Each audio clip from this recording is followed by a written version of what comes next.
Good afternoon, and thank you for coming to Kelley's Corners. Come on in the room, come on in the room.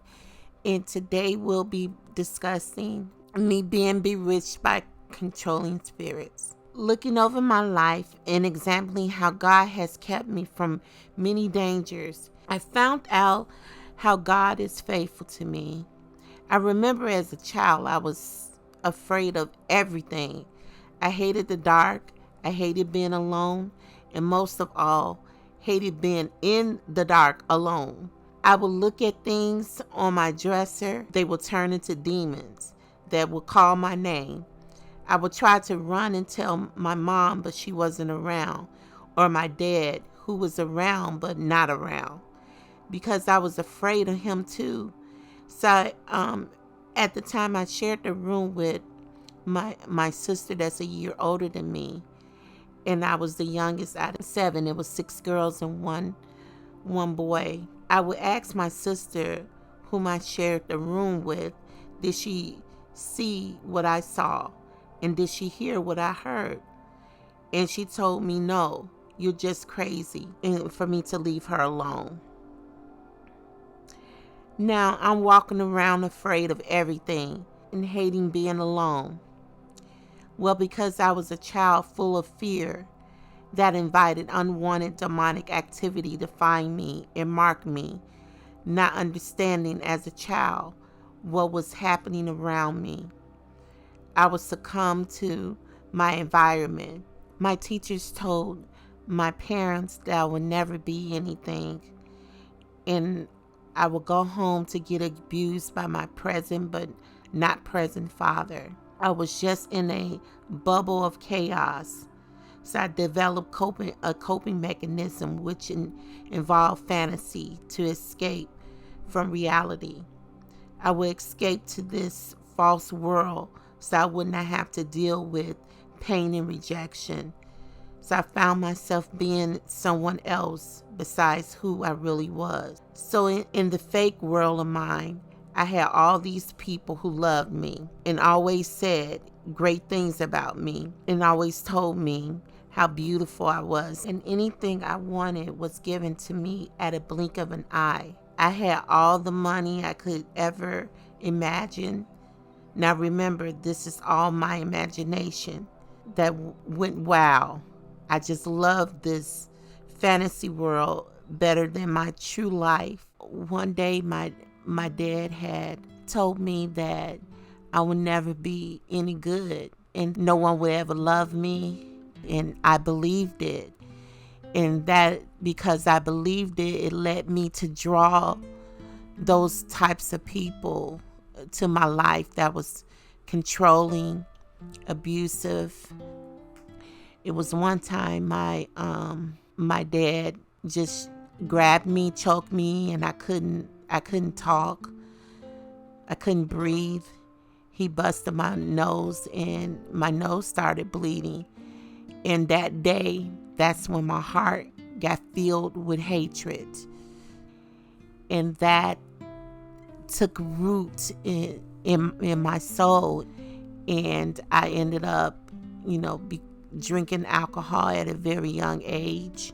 I became a functioning alcoholic at the age of 14. I would still go to church, sing in the choir. I had became this rebel, and I end up speaking things to my sisters that hurt them. I didn't too much like to physically fight, but my words would cut. I said everything that came to my mind. And as the life went on, after my father passed away, I just became very rebellious to my mom. I stayed out in the streets, walking around. She would tell us to stay in the house as soon as she worked evenings. So as soon as she went to work, we ran out.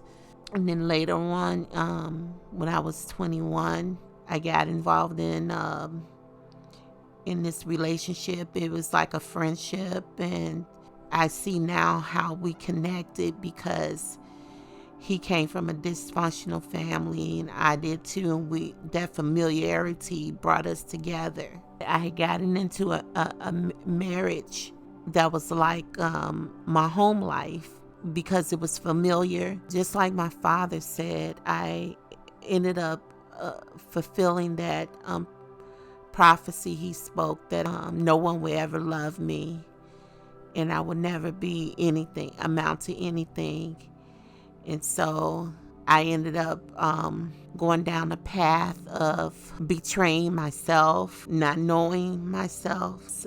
So all those experiences when I was younger led to me being bewitched and being controlled. It shut me down as a person, allowing myself to be controlled by those around me, because I was looking for that validation. I was looking to be accepted. And so if it seemed like a person seemed like they cared for me, I was so naive. It was something the enemy was trying to use in my life to truly destroy me, not knowing that I had purpose, not knowing that there was good in me and that I did have gifts in me. The enemy really tried to control that as well within the church, because I had gotten so heavily involved. Different pastors realized I had a gift and only wanted to use that gift for their gain. And I still left out feeling, I felt validated because someone saw good in me, but I still was being manipulated and controlled, and I allowed that until one day I woke up and God spoke to me.